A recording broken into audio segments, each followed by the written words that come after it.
વાલોડ તાલુકાના દાદરિયા ગ્રામ પંચાયતના સરપંચને હોદ્દા પરથી દૂર રાખવાની માંગ સાથે ગ્રામજનોએ તાપી જિલ્લા વિકાસ અધિકારીને રજૂઆત કરી છે। વિકાસ કમિશનરની કચેરીના આદેશ બાદ અગાઉ સરપંચ વિરુદ્ધ થયેલી કાર્યવાહી યથાવત રાખવાની માંગ કરવામાં આવી છે। માંગ નહીં સ્વીકારાય તો ગાંધી ચિંધ્યા માર્ગે આંદોલનની ચીમકી પણ ઉચ્ચારવામાં આવી છે। મારું નામ કાર્તિક કુમાર જસવંતભાઈ ચૌધરી, ગામ દાદરિયા, તાલુકો વાલોડ, જિલ્લો તાપી।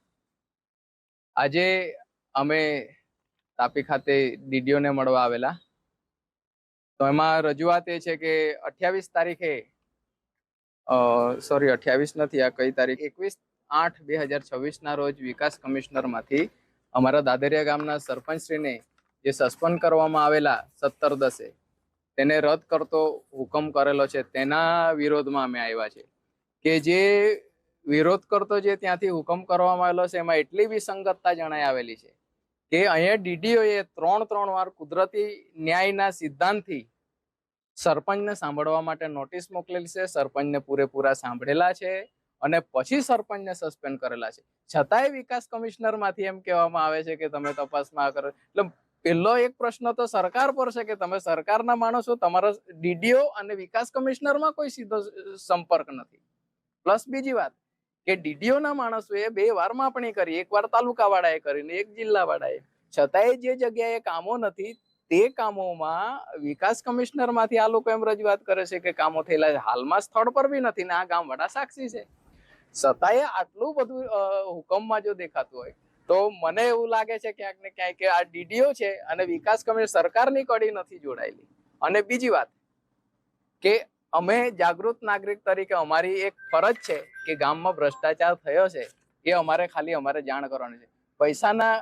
સરકારના પૈસા સાચવવાની જવાબદારી ડીડીઓની છે, બરાબર। ડીડીઓ અધિકારી તરીકે એમણે જોવાની વાત હતી, તાલુકાના કર્મચારીઓ વાત હતી, છતાંય જો અમારે જ આના પાછળ પડી રહેવું હોય તો પછી આ જે તંત્રોમાં જે બેઠેલા જે અધિકારીઓ છે એ ખરેખર રાજકારણના રંગમાં રંગાઈ રહેલા એવું લાગે છે। ને મારે તો એમ કેવું છે કે જો આ જ ધંધા કરવા હોય તો આ લોકોએ બી આ લોકોના રાજકારણીઓના પટ્ટા પહેરી લેવા જોઈએ। કેમ કે અમારે સામાન્ય નાગરિકોએ જે આટલો ભ્રષ્ટાચારની લડાઈ, તમે માનો નહીં, અમે આજથી 2 વર્ષ થઈ જવાના છે, અમે લડીએ છીએ, અમને સરકાર પગાર નથી આપતી એને, તો એ અમે લડીએ છીએ જાગૃત નાગરિક તરીકે। તો આ અધિકારીઓએ સાચો ન્યાય નથી કરતા તો એ લોકોએ ડૂબી મરવું જોઈએ।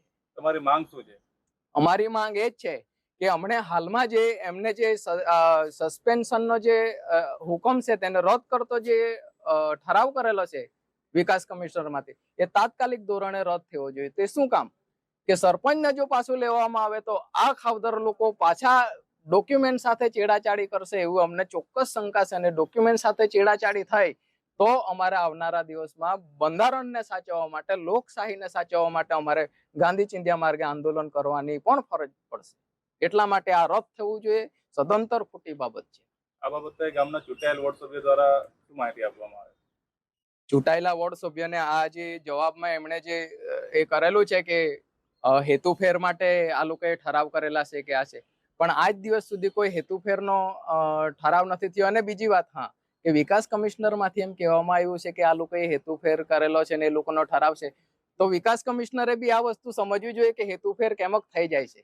હેતુફેર કરવા માટે પંચાયત પાસે રિક્વેસ્ટ કરે છે તાલુકામાં, તાલુકામાંથી પાછી એની મંજૂરી આવે છે, તો એ બધું કોઈ કાગળ નહીં મળે અને તમે કાગળિયા રમો છો, આપણને મૂર્ખા સમજે છે।